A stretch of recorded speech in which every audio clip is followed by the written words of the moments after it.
Korea. I came here to teach English a few years ago, and while I was going to do that for a year, I knew I wanted to also simultaneously apply to graduate school. I got my master's in creative writing, and I knew I wanted to go back for a PhD in English literature.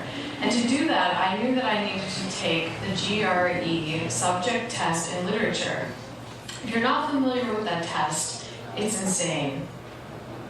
Let me explain. It's 230 multiple choice questions. You get 2 hours and 50 minutes to answer. So I can't really do the math because I'm an English major and I totally the cliche. I can't do math.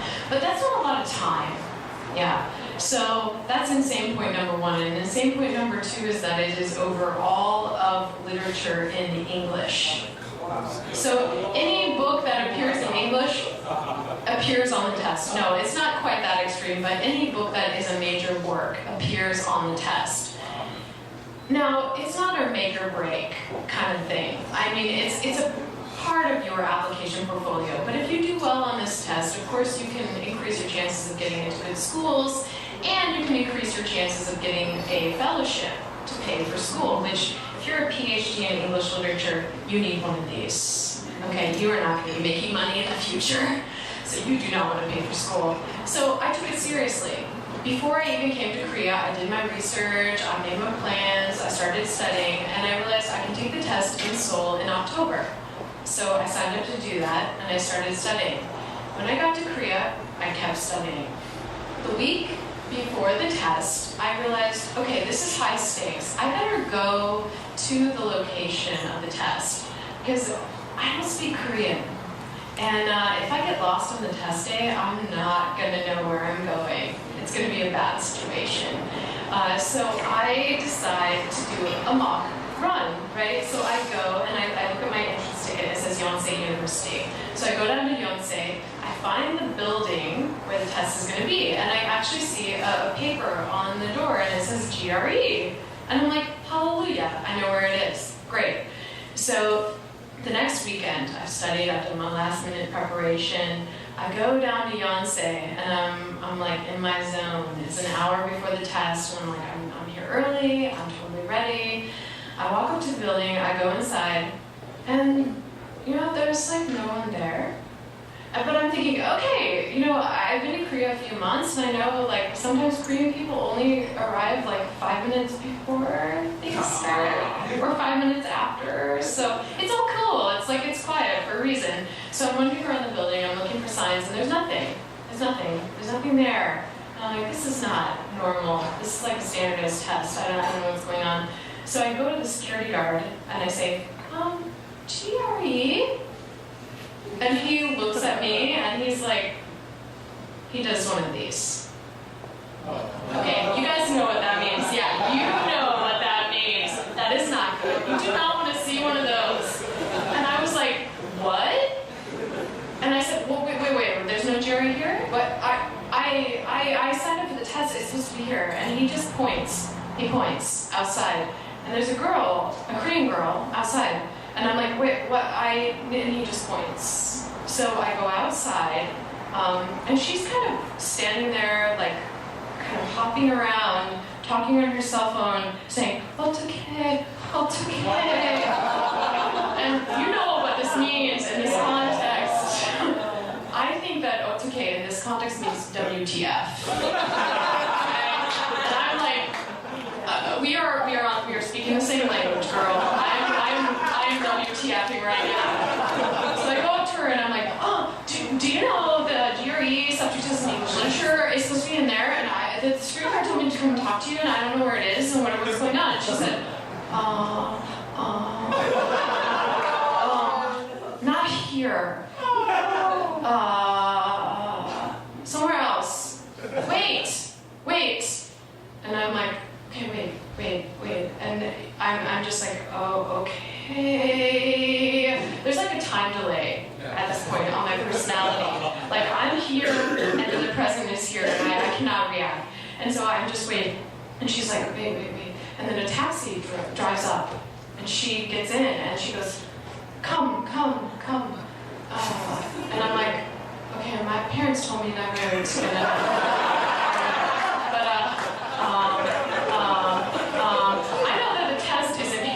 and she might know where the test is. I don't really know. But I get in the taxi cab because what do I have to lose at this point? I don't know where the test is. She might know. So we get in the cab. It's Saturday morning in Seoul. We're riding in traffic. And I start peppering her with questions. I'm like, where is the test? When are we going to get there? Are we going to be late? What's going to happen? I don't know. She cannot understand anything. And I'm thinking, I don't really know how you're taking the English. It's cool. I don't know, maybe you just can't understand spoken English. It's fine. I don't really know. So I keep asking her things, and she gets an idea. It's like, who wants to be a millionaire? She calls a lifeline, an English speaker lifeline, and she hands me the phone, and I'm like, hello?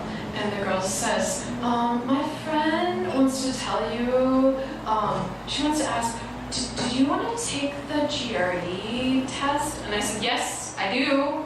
And she said, she doesn't know if you're going to get there on time, so she says that maybe you should go home. And I said, no, I don't want to go home. I want to take the test. Because what I haven't told you yet is that the test is only offered one time in Korea. And it's only offered in October, and the application season for, grad school starts in December or something. I needed to take it in October. If I didn't take it in October, I would have had to wait another year to apply. It's not the most tragic thing in the world, but I had a plan, people. I am a planner. I'm a type A anal retentive person. I had a plan. I had been studying for like 5 months. I had a stack of note cards 500 deep. I was taking this test. And I was taking it today. I didn't care. So I said, no, you need to explain to her that I need to take the test today, and I cannot take it another day, and we have to go, and we cannot go home, and we cannot give up. Okay, can you just explain to her? And she's like, yeah, okay, I'll explain. I give the phone back to her, she explains, and the girl's like, okay. So we drive up to the second university, and at this point, I would say we're about 30 minutes before the test begins. And we drive up, we get to the entrance of the university, and there's some conferring going on between the taxi driver and the girl. And I'm like, it's cool. It's gonna be fine. Like, it's really funny. It's really stressful. It's gonna be fine. And then the taxi is just backing up. Going away from the university. Whoa. And I am in the point of freaking out where you were freaking out so bad you were actually not freaking out. Yeah. You know what I'm saying? You were so far inside, you're freaking out, you were not even letting on that you are flipping your lid. And I was like, what's happening? And she was like, not here. And I'm like, okay, we're going, okay. I'm gonna, we just keep driving. And I'm like, okay, fine, but I realized I'm gonna call the GRE because this is not fair. My entrance ticket's at Yonsei. I went to Yonsei. I was there an hour early. I am like the red hen. I made my preparations. So I should be able to go and take the test. So I call the GRE and I say, I explain my problem. And the person on the other end is like, hello, Ms. Williams. It appears that you had got 4 notifications of the location change. Well, it looks like you're at an address in Nebraska. And I'm like, I realized that my parents, I'm from Nebraska, and I had made my address in Nebraska for the time I was in Korea. So my parents had been getting notifications of the location change for like 2 months. And they'd been telling me. They were like, oh, you got some weird thing from the GRE. And I was like, oh, what was it? They're like, yeah, just, some ticket, just says like where you're taking the test. And I kept asking them, something seems strange about that? It seems really weird that they keep sending me these tickets. And they're like, no, whatever. But my parents are not very tech savvy, so they couldn't scan them for me. So I said, why don't you just send them to me? Just send them to me. And they're like, okay, we'll do that. We'll do that before the test. And I was like, awesome. I'll just check it out, just double check, make sure everything's fine. And sadly, that box arrived the Monday after the test day. And so I say to the person, like, oh, they're on the way to Korea. These tickets are on the way. But this isn't my fault. This really isn't my fault. And I explained this to her, and she's like, well, I'm sorry, but you're gonna have to sign up with a petition to take the test at some other time. And it's not guaranteed that you'll convince the GRE that you should take the test at another time. So I was like, so do you think I should just keep going? And at this point, again, we're like now in the 10 minutes before the test starts period, and we're still in traffic in Seoul. And she's like, yeah, you might get there in time, maybe. And I'm like, okay, I'll just keep going, it's fine. And I hang up the phone, and I'm thinking, my plan, it's in shambles. It's in shambles. And again, this is not like World War III, people, but this is World War III for me. I mean, I want to go to graduate school, and I want to go in the next year. That is my plan. That is my plan. So I turn to the girl, and I'm like, she's kind of muttering in the corner, like, and she obviously is very uncomfortable at this point. And I reach over, and I sort of take her arm, and I start saying, it was so out of character for me. I usually respect people's personal boundaries. And I'm like, we must go to the test. We have to go. We have to go. We have to go. And she's like, oh, looking at me like, are you insane? And I'm like, look, it doesn't matter if we're late. It doesn't matter. We will convince them to let us into the test. I'm channeling something very deep at this point. My panic has come out, and I'm just like, we will go to the test. So we keep driving. And the reason I'm getting concerned is that finally test time arrives, and we're still in the taxi.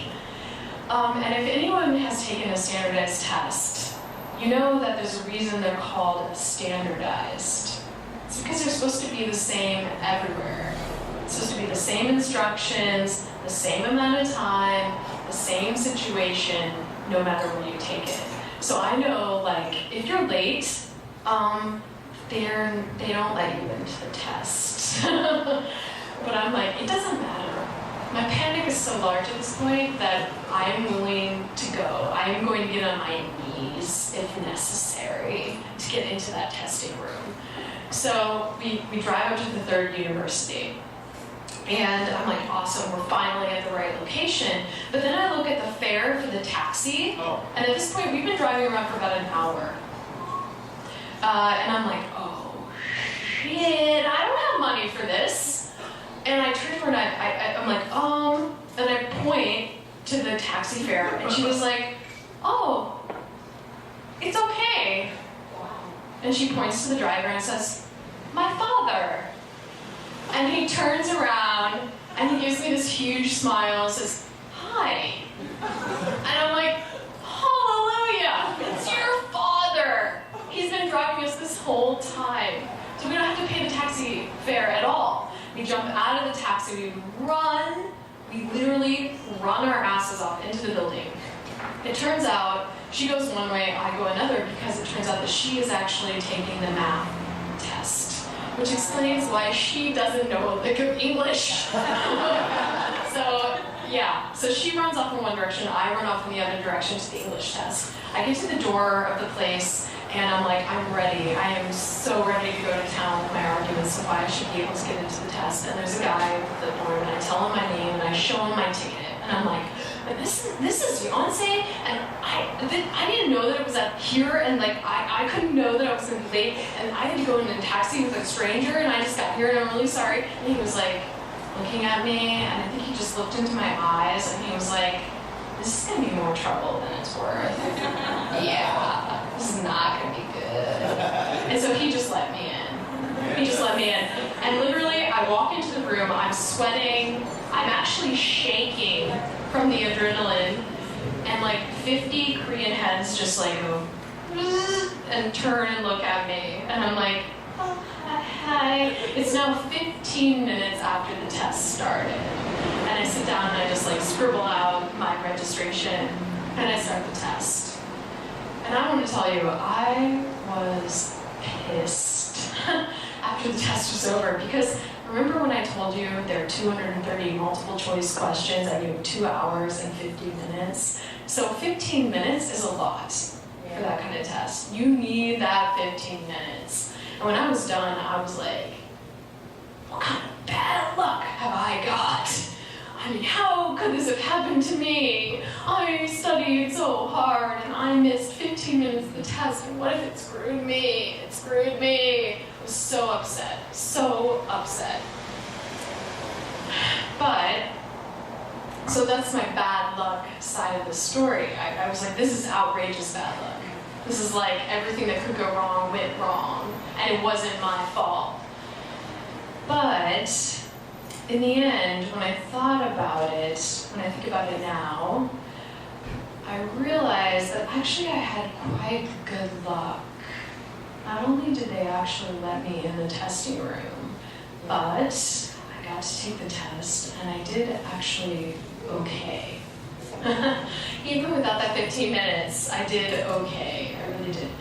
But really what's more important to me at this point is that I kind of actually experienced the outrageous fortune of the kindness of strangers. Because that girl, I was insane. And she did not kick me out of her taxi cab. And she did not say like, oh no, I'm really sorry, I can't understand you, I'm gonna run away. She just like was like, okay, get in, we'll go, we'll do it. And truthfully, I didn't ever see her again. I couldn't ever even say thank you. I was so upset after the test. I just ran out of there, completely consumed with pissed offness. But I have to say that today, I'm incredibly thankful for the outrageous fortune of her kindness, because this time next year, I will graduate with a PhD in English Literature and Creative Writing. So there you go. Thank you.